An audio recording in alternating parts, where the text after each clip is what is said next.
Сәлем достар, мен сіздерге бүгін мынадай ерекше алға көрсеткім келіп отыр. Мен бұл жерде әртүрлі хрусталь тастарды пайдаланып жасадым. Бұның ерекшелігі мынада. Бұны баудың орнына өзіңіз қалаған қазір күз уақытында тағатын шарфты, орамалдарды арасына салу арқылы пайдалансаңыз болады. Міне, ұзындығын, қалыңдығын да, мынау жуандығын да, қалған қандай тас істеймін десеңіз де ол өз еркіңіз. Мен бүгін осы хамелеон түсті шарф болғаннан кейін күзге лайықты етіп осындай түстерді қолдандым. Ал онда бастайық. Ол үшін бізге қажет заттар, қаласаңыз өзіңізге орамалыңызға түстес қылып қойсаңыз болады. Істесеңіз жаңағы жемчугтан, моншақтан, әртүрлі хрусталь тастардан істесеңіз болады. Мен сіздерге көрсету үшін жемчугпенен, ақ жемчугпенен сары түсті бисерден жасайтын боламын. Ал кеттік онда. Бірінші бір жемчугымызды аламыз, бір моншағымызды, және бір моншақ 5 бисер. Дәл осындай етіп, жуандығын менде мына жерде жуандығы 4 моншақтан тұрады. Мен сіздерге қазір төртеулікті көрсете берейінші, мейлі бесеулік, төртеулік етіп көрсете берейін. Ол үшін біз дәл осындай қылып бір жемчуг 5 бисер етіп 4 моншақ 5 бисердан теруіміз қажет. Міне достар, 5 моншақ және 5 бисерден осылай қылып өткізіп алдым. Енді бұны ақырына дейін алып келеміз де, ең соңында, жібіміздің соңында 2-3 рет осыны байлайтын боламыз.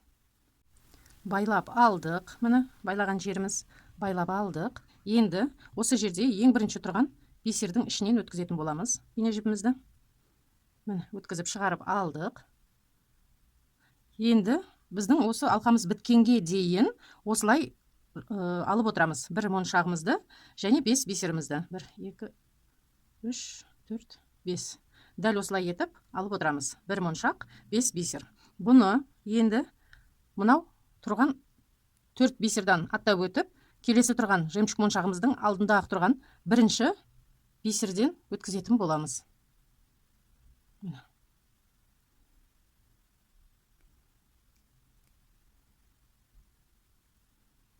Сонда бізде мынадай болып қанат пайда болады.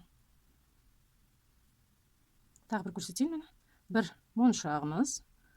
1, 2, 3, 4, 5. 5 бисеріміз. Осы алдындағы тұрған бірінші бисерден өткізетін боламыз. Екінші қанатымыз пайда болды.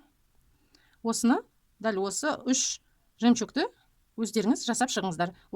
Міне достар, мен соңғы 5-ші жемчугімді бисерлерімді өткізіп алдым жібіме. Енді осы жерде былай жасаймыз.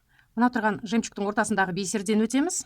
Сосын мынау жемчугтан өтеміз и алдындағы бір бисерден өтеміз. Тек осы екінші қатарды бітіретін кезде ғана солай жасаймыз. Үшінші қатарға өту үшін.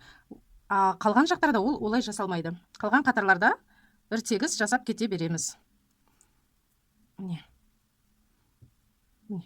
Осымен екінші қатарымыз бітті. Келесі қатарлардың барлығында осылай жасай береміз. Бір жемчуг, 5 бисер. 5 бисер жасаймыз. Ілеміз жіпке. Және мынау келесі тұрған жемчугтың алдындағы бисерден өткізіп аламыз. Қазір мен сіздерге бір 5-6 қатар жасап көрсетейін осыны. Міне достар, бір шама қатар тоқып қойдым. Сіздерге жақсы көрініп тұр деген ойдамын. Дәл осылай болады.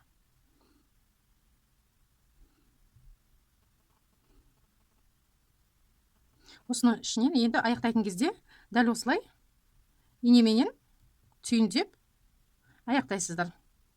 Инені түйіндейсіздер да былай.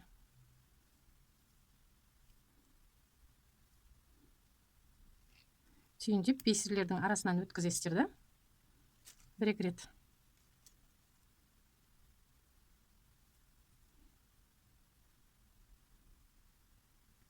Ары-бері адастырып инені өткізесіздер. Жіпті қиып, зажигалкамен күйдіресіздер. Жилкамен тоқығандарыңыз жақсы болады. Неге десеңіздер, формасын ұстап тұрады. Енді осының ішіне мындай орамалдарыңызды өткізесіздер арасынан. Екінші бетін шығарып аласыздар, екінші шетіне. Болды.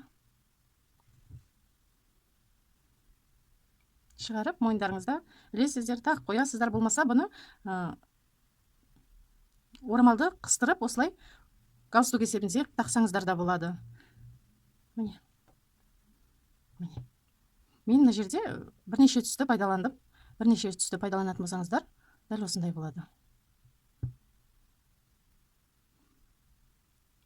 Видео ұнаған болса, видеома лайк басып, каналыма тіркеліп, қоңырау батырмасын басуды ұмытпаңыздар. Менімен бірге болыңыздар. Істеріңізге сәттілік.